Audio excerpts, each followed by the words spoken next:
Halo semua, selamat datang kembali di channel ini rekan-rekan. Video kali ini kita akan membagikan informasi terkait dengan pernyataan Menteri Pendayagunaan Aparatur Negara terkait dengan pengangkatan honorer menjadi ASN pada tahun 2024.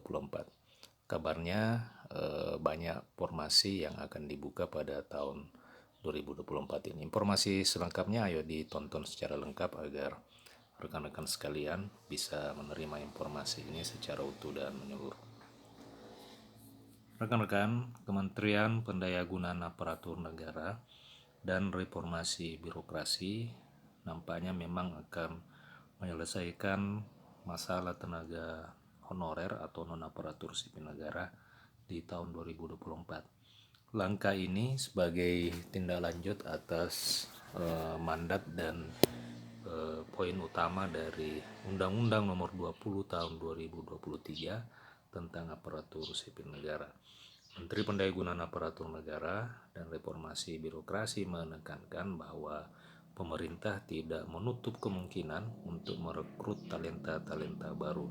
Ia pun menyebutkan bahwa untuk tahun 2024 sendiri arah kebijakan pemenuhan aparatur sipil negara masih memprioritaskan pada pemenuhan kebutuhan aparatur sipil negara pada pelayanan dasar yakni tenaga guru dan tenaga kesehatan. Ia pun menerangkan bahwa proyeksi kebutuhan aparatur sipil negara di tahun 2024 itu diperuntukkan bagi instansi pusat, instansi daerah, dan lulusan sekolah kedinasan.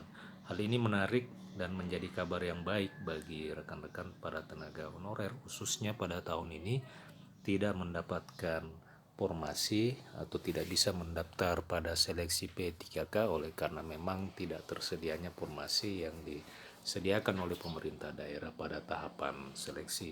Menpan menyebutkan bahwa pihaknya telah melaporkan perlunya fresh graduate yang lebih besar, tapi belum diputuskan, masih dikaji di dalam minggu ini untuk didalami. Ia pun meminta mendalami beberapa yang diperlukan mulai dari dokter, guru, hingga talenta-talenta digital yang akan direkrut.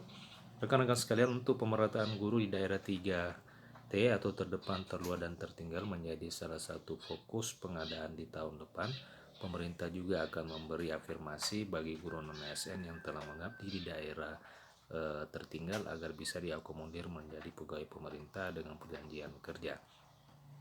Nantinya rekrutmen calon aparatur sipil negara tahun 2024 menyasar 1,6 juta tenaga honorer yang masih perlu diakomodir. Proyeksi sisa tenaga non-ASN termasuk ex tenaga honorer kategori 2 dari rekrutmen yang telah berjalan sampai tahun 2023. Menpan pun berharap di dalam waktu dekat ada kebijakan untuk menangani penataan tenaga non-aparatur sipil negara ini. Beberapa alternatif memang berdasarkan apa yang dikatakan oleh Menpan telah disampaikan kepada Presiden. Menpan menyebutkan bahwa kebijakan rekrutmen pada 2024 ini diharapkan mengurangi sedapat mungkin jabatan yang akan terdampak oleh transformasi digital. Rekrutmen ASN ini diharapkan mengutamakan talenta-talenta digital. Kemudian rekan-rekan, untuk tenaga guru sendiri itu diproyeksikan akan selesai diangkat menjadi ASN P3K di tahun 2024. Sebelumnya pemerintah juga menargetkan pada akhir 2024 itu semua tenaga honorer guru itu telah diangkat menjadi pegawai pemerintah dengan perjanjian kerja. Menteri Pendayagunaan Aparatur Negara dan Reformasi Birokrasi telah bertemu dengan Menteri Pendidikan, Kebudayaan, Riset, dan Teknologi Nadiem Makarim untuk mendetailkan upaya pencapaian target tersebut. Target sebanyak 1 juta tenaga guru P3K adalah salah satu wujud komitmen pemerintah untuk meningkatkan kualitas sumber daya manusia, di mana memang pendidikan menjadi salah satu kuncinya. Hari ini menurut Menpan telah bertemu dengan Menteri Pendidikan untuk mendetailkan terkait hal tersebut. Alhamdulillah pihaknya optimis tahun 2024 target 1 juta guru P3K itu bisa beres, karena memang sekarang progresnya sangat signifikan. Jadi memang rekan-rekan sekalian, untuk tenaga guru ini menjadi prioritas utama dari Menpan untuk diangkat menjadi aparatur sipil negara. Beda halnya dengan tenaga honorer teknis yang memang masih banyak yang belum terangkat menjadi ASN.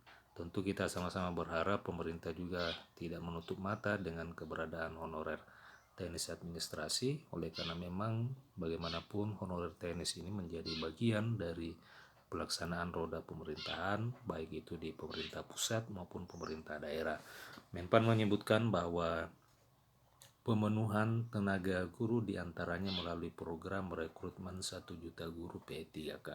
Hal ini merupakan atensi dari Presiden Joko Widodo.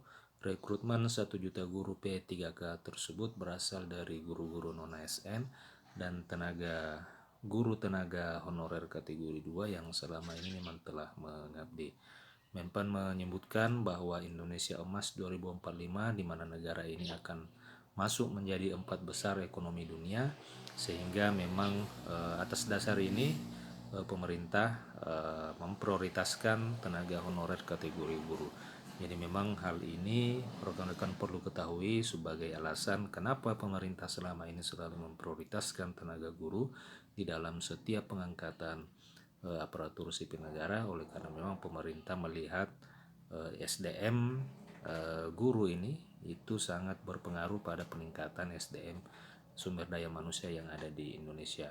Mudah-mudahan menurut Menpan, pertemuan dengan Menteri Pendidikan ini akan menjadi formula yang baik, dan pihaknya akan terus menyisir serta memastikan tidak ada yang tertinggal agar target pemenuhan kebutuhan 1 juta guru P3K dapat terpenuhi. Sementara itu rekan-rekan, selain membahas pemenuhan kebutuhan guru, Menpan dan Menteri Pendidikan juga mendetailkan pola karir dan pemerataan guru di daerah tertinggal.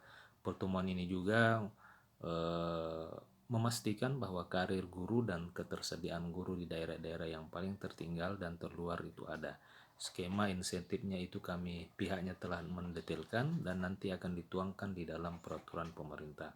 Insentif untuk tenaga guru yang berada pada daerah tertinggal itu mulai dari sisi karir hingga insentif pendapatan, sehingga regulasinya bisa dituntaskan tidak lama lagi. Sementara itu, Menteri Pendidikan, Kebudayaan, Riset dan Teknologi Nadiem Anwar Makarim telah menyebutkan bahwa kolaborasi dengan Kementerian Pendayagunaan Aparatur Negara merupakan langkah untuk mengakselerasi pemenuhan 1 juta guru P3K.